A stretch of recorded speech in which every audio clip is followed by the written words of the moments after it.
Welcome! This lecture will teach you how to format and cite three of the most common types of sources using APA format. Anytime you use a source for an idea or quote in your paper that's not your own, you should cite it. Students most often use articles, books, and websites. Because students most commonly use these three types of sources, this lecture will cover how to cite each of those and how to do an appropriately formatted APA reference. The first thing you're going to have to do is know where to look for certain information. If you're citing a book, for example, you're going to look at the copyright page, which will tell you where the book was published, the year it was published, and more. If you're looking on a web page for a website, you might have to go to the bottom of the page to see who publishes the website. If you're looking at an article, you're probably going to be looking for the author of the article, which is usually given at the start of the article. You'll also want to know if there's a journal that the article is in. In other words, you're going to need to gather some information before you can appropriately cite and reference these three sources. You need to develop a reference section using APA format for each of the sources you use in your paper. Whether you are quoting exactly or just using ideas from the source, you need a reference. We'll discuss citations later in the lecture, but for now realize that every citation in the text must have a matching reference. The references are all listed on the reference page. On the right, you'll see an example of what a reference page might look like. Notice that it is a separate page that occurs at the end of your document, and it has a heading, References. The heading is centered and bolded.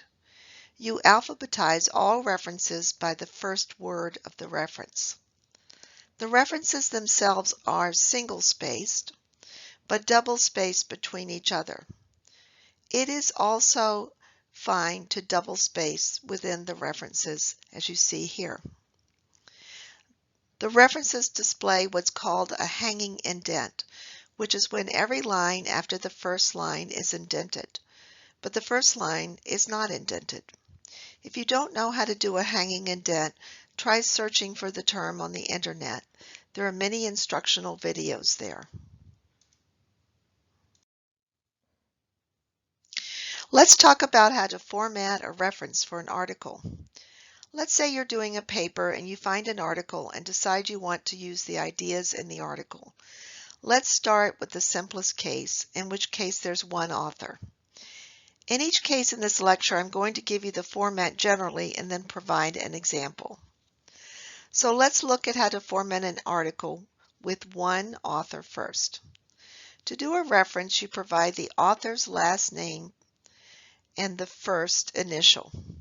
In this case, in the example, the author's last name is Feist, F-E-I-S-T. The last name is followed by a comma and then the first initial. If a second initial is given, you provide that as well. If not, just use the first initial. For example, Feist, comma, G, period. Then you give the year that the article was published, but you put it in parentheses and follow it up with a period. Feist, comma, G, parens, 2006, period. If you can't find a year, use N period D period, which stands for no date. Feist, comma, G, parentheses, N period D period, period. However, usually you can find the year for an article. Then you give the title of the article, but you don't capitalize it the way you normally would capitalize a title. The title of this article was The Development of Scientific Talent in Westinghouse Finalists and Members of the National Academy of Sciences. Notice that only the proper nouns are capitalized. Westinghouse is a proper noun because it names a particular group, as well as National Academy of Sciences. The first letter in the title is also capitalized, but most other words are not capitalized. Then you put a period after the title. Next, you provide the journal that contained the article. The journal here is the Journal of Adult Development, and you capitalize the important words like you would a regular title. Note also that you italicize the title of the journal. Next, you put a comma, and then you put the volume and issue number of the journal. The volume number generally refers to which year it was published. Volume 1 would be the first year that a journal is published. Volume 2 would be the second year, and so on. The issue number in the parens is which issue within that year the article is. The first issue in a year is issue 1. The second issue is issue 2. So an article that was volume 13, issue 1, would be the first issue published in the 13th year of publication. Not all journal articles have issue numbers.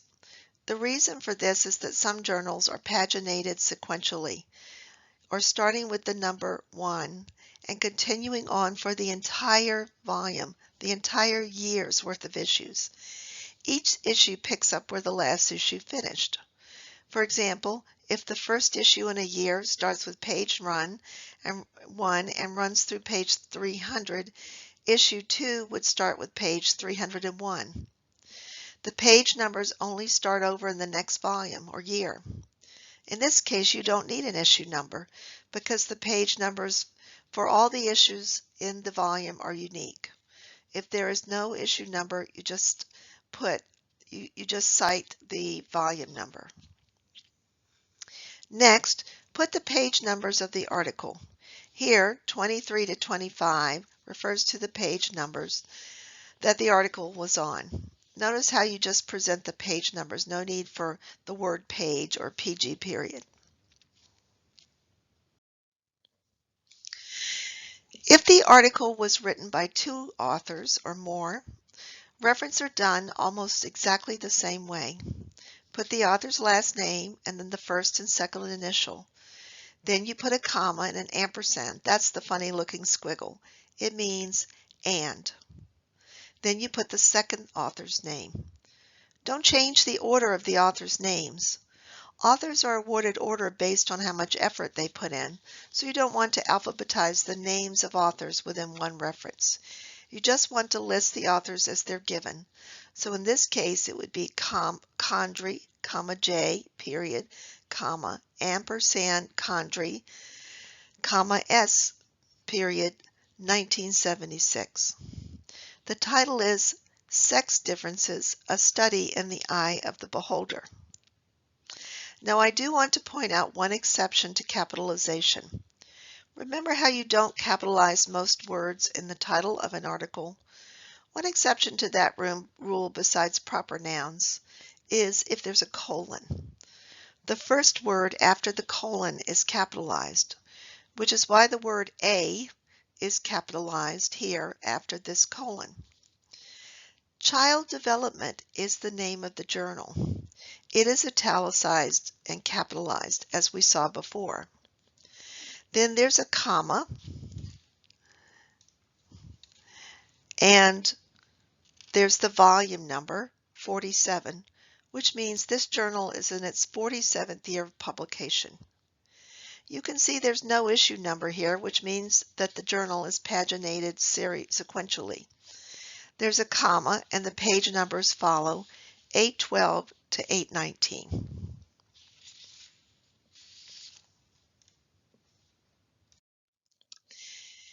If you have 3 or more authors, the reference follows the same pattern. Let's look at the example.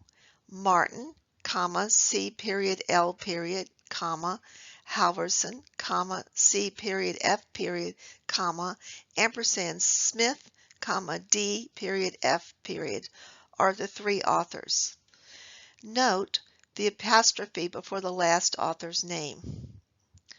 I'm sorry, that should be ampersand before the last author's name.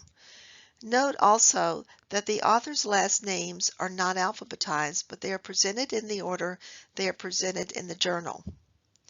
Then there's a period and the year in parentheses followed by a period. Next we have the title, a schematic processing model of sex typing in children. Notice the period is at the end and only the first word is capitalized. Next is the title of the journal, capitalized and italicized, Child Development. The title is followed by a period and then the volume number 52 and a comma, then the page numbers 1119 to 1134. Now let's talk about formatting a reference for a book, which is slightly different from an article. If you're using a book, for example, if you're using the textbook, you give the author's last name, a comma, the first initial or the first and second initials if both are given.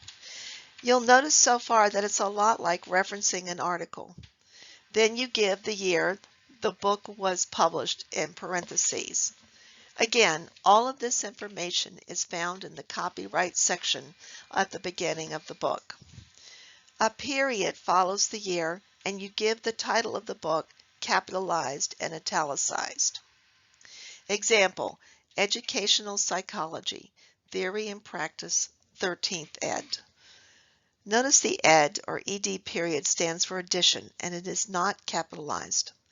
This is followed by the city and state where the book's publisher is located. Here the book was published by Pearson, and if you were to look at the copyright page, you would see Pearson in this case is listed as being in Hoboken, New Jersey. After the city and state comes a colon, followed by the name of the publisher, Pearson.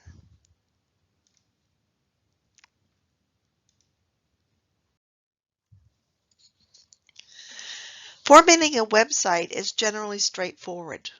You still present the author's last name, a comma, and then the first and second initials. You still place a period and then the year in parentheses and then another period. Example, Lancour, comma, K period, L period, 2008, period. After the date, provide the title of the web page. Only capitalize the first word, any proper nouns, and the first word after a colon.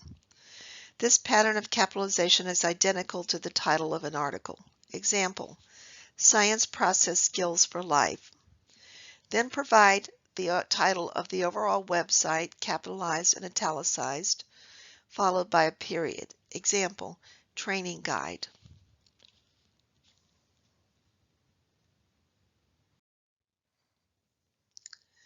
If there's no author, which happens sometimes, then you simply leave it off and you put the title of the website or the book or the article in place of the author and list it alphabetically in your reference list by the first word of the title.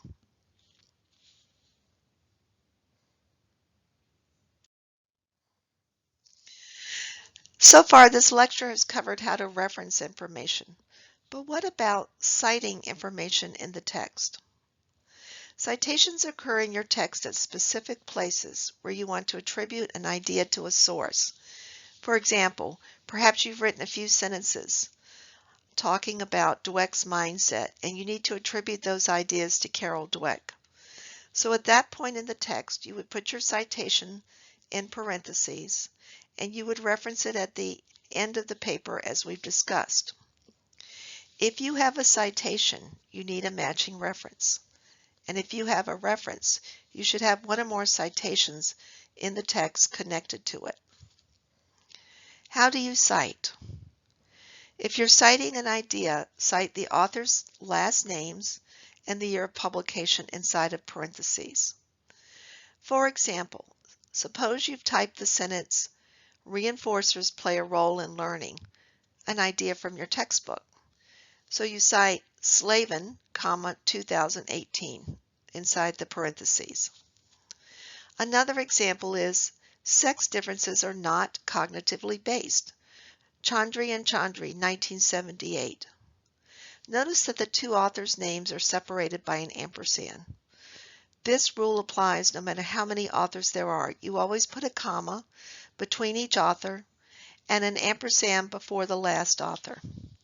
If Smith were an author and listed last, the citation would be Chandri, ampersand Smith, 1978. Each of these citations would need a reference in the reference section. If you are quoting word for word from a source, if you were quoting word for word from a source, you would put your quote inside quotation marks and include a page number in the citation. For example, let's look at these examples. Primary reinforcers, quote, satisfy basic human needs, end quote. That's an actual quote from a textbook. For the citation, you would put Slavin, 2018, P for page 105. Notice how you use P to substitute for the word page. If you're quoting a web page, put the paragraph number instead on the website that the quote is from. For example, time for teachers is a precious thing. The Albert Team, 2022, para 1. Again, the difference here between these two examples and the previous ones in the lecture is that here you're quoting word for word, so you have to include the page or paragraph number in which you found the quote. In all cases, periods go after citations if you're at the end of the sentence. If you're not at the end of the sentence and the citation is in the middle of the sentence, you put the period at the end of the sentence as you normally would. However, citations do frequently go at the end of sentences. There are other ways to cite. Sometimes your paper flows better if you cite information in slightly different ways. For example, you can remove the authors from the parentheses, which sometimes results in a smoother flow. For example, according to Slavin, 2018, reinforcers play a role in learning. You could have said, according to researchers, Slavin, 2018, reinforcers play a role in learning. But it's actually easier and makes the writing flow more smoothly to put the author outside of the parentheses. Another example is Chandri and Chandri, 1976, suggested that sex differences were not cognitively based. Notice that when the authors were inside the parentheses, you used an ampersand between them. However, if you move the authors outside the parentheses, you have to write out the word and. The rule is that you cannot use an ampersand outside of the parentheses. How would you write a citation for a quote with the authors outside of the parentheses? Here's an example. Slavin, 2018, P105, describes how, quote, primary reinforcers satisfy basic human needs. You place the citation near the quote and provide the year of publication and page numbers. This lecture has covered how to complete a properly formatted list of references and matching citations. Thank you for listening, and please feel free to email any questions to the instructor.